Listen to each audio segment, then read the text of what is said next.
Hello to all. I am finally going with the trend and I purchased my first Modlite product. It's not a light, but just the mod button. I'm throwing it on my Sega here. I got it from Revival Defense. They had it on sale, or they were running a sale, and I picked one up. I also had to get the proper Surefire tail cap to work with this. I might eventually get a Modlite. I have about 5 or 6 Surefires and a whole bunch of Streamlights. I'm just not ready to make the switch yet. But the pressure pad comes in plastic bag. Oh, that was useless. And here we go.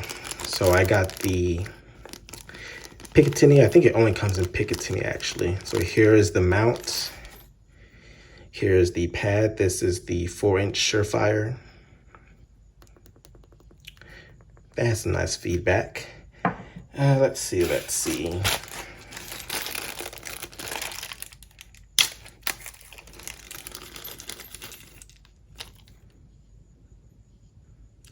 All right, looks pretty straightforward.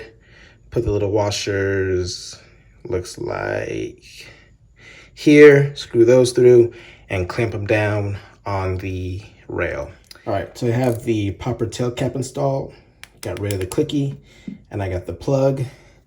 And on the mount here, there's 2 different sides.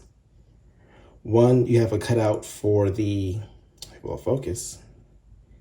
You have a cutout for the wire and also the proper shape that matches with the washers. Now we'll go on this side.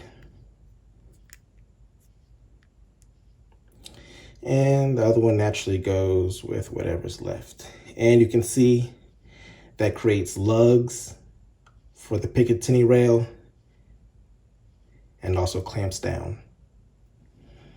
All right, so I have it installed. It was pretty easy.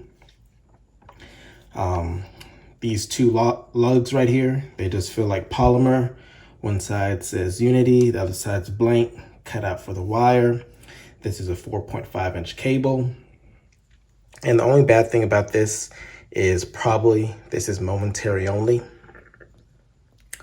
No constant on, so you always have to have a hand on there, finger on there, if you want to actuate it. I'll probably mess around with it, see what I can do with this cable. If I can take it to the other side, have a little bit more taut, something like that. But as of now, it looks pretty nice. You have another Unity logo right there.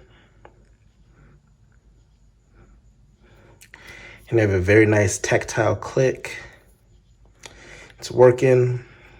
Matches up nicely with the SLR on the front of that gas tube. But I believe this rifle is complete. That is until I decide I want a suppressor for it.